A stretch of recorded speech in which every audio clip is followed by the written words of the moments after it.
We are 2 days out from the deadline for appealing your property taxes that were assessed in 2023.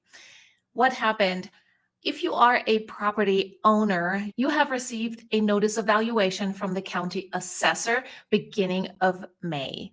You were given a 5-week time frame to protest or appeal that decision. Is it even still worth protesting since we're only 2 days away? Well, then the question you should ask yourself is, if you look at the valuation, is this the price that you could have sold your house at the end of the review window? The review window is January 1st, 2021 through June 30th, 2022. If you feel at the end of that time frame you could have sold your house what the assessor states, then you might not want to appeal because that's what your house is worth. On the other side, if you feel that they really overvalued your home for whatever reason, absolutely appeal. You can do that online. It's super easy. If you don't have any comparable sales on hand, you can, of course, reach out to me. I am happy to do it. We're right now a little bit swamped, but I will do the best I can to get back with you in time so that you can use those comparable sales. Hey, click the like button, subscribe to this channel, and click the little bell so you're always informed when we have a new video coming out. If that is not an option because time is really short, then just submit a different price value that you feel is accurate and just wait for the determination. The assessor has until the end of June to get back with you about their redetermination. If you have submitted your appeal online, you will get an email that will say exactly that, determination. And if you want to appeal that termination, you will have time until July 15th to do that. For those that already received their redetermination valuation, of course, that's a little bit easier, but the later you did that in the window and the further the assessor goes along into June, the closer, of course, the July 15th deadline is coming to you. However, it will give you additional time to collect any kind of comps, evidence such as pictures, appraisals, anything that could help you prove that your home is not worth, was not worth what the assessor determines it to be. This could save you quite a bit of money because property taxes have increased tremendously. For some people, 100%. Where do you start? If you're still willing to put in all the work, I think the easiest thing to do is start at some facts. So first of all, does the assessor even have all accurate information about your home? Recently, I've had a home that the assessor stated had a finished basement, but it didn't. And the property owner has paid taxes for that finished basement the whole time since they owned it. So make sure that the square footage is accurate, that they don't have more than you actually have. And if that's the case, of course, you want to state that as well. You can all submit that online. You can write up a separate document and then upload that. It's all possible. If you don't have that opportunity to do that online, or you're just not tech savvy, just write it up and send it in with your notice of valuation. And so I enlarged this. So you just need this side here and you can fill it out if you like. But again, it is really small and maybe you just want to have a separate paper. Anyways, the first step was, does the assessor have accurate information? Do you have the bedrooms that you have? Do you have the square footage that is stated on the assessor? How about garage? Do you have a 2-car garage? Do you have a 3-car garage? Does that compare to what the assessor states? That's the easiest. Next, did you purchase your home during the time frame that they're looking at? If so, and especially if you purchased your home for less than what the assessor states, I would definitely submit exactly that. You purchased the house for this amount, you say it's worth this, but I was the buyer, I was the market, I determined that this was the price. Now, bear in mind, if you purchased your home at the beginning of the review window, so in January or February, March, know that the assessor will time adjust your price. How much that actually is not quite clear. I haven't figured it out, but they will do a time adjustment.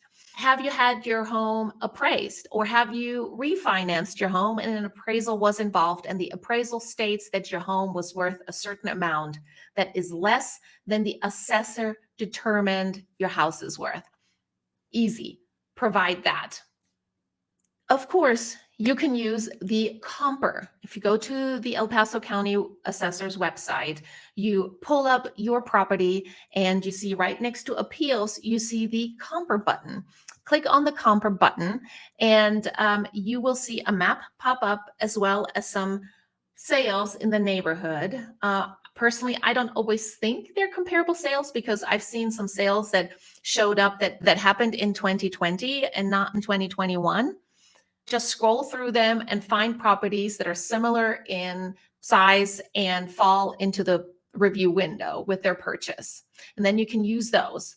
Which ones you choose, of course, is up to you. But what we're looking for when we're looking for comparable sales is similar square footage, similar floor plan. So is it a ranch, a two-story, a split level? And then ideally as close as possible geographically to your house.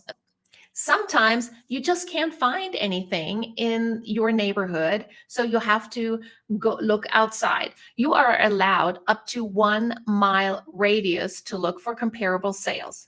You definitely want to stay within that review window. I know I keep repeating it, but assessor cannot accept any comparable sales outside this specific review window. Now, if you were under contract with a house, or if you know that a house was under contract in June but closed maybe July 5th, the house went under contract still in June, which is a market action. Therefore, you could totally argue that this property should still be considered in your evaluation. My guess is that will not happen very often because the closer you get to this review, to the end of this review window, the higher the price of the sales is going to be because we had some crazy appreciation. I think I calculated a appreciation of 29% for one specific neighborhood. Sometimes it can be hard to find comparable sales in a neighborhood. Those might be neighborhoods that have big lots, and therefore there are fewer homes in a neighborhood. If you are in a neighborhood that was newly constructed, chances are that your lot is fairly small and you have a lot of homes in your neighborhood, and there is potentially a lot of turnover. If that's the case, you might be in luck because you might find exactly your floor plan, your square footage, and then it's just a matter of picking the right price that you'd like to use to present to the assessor.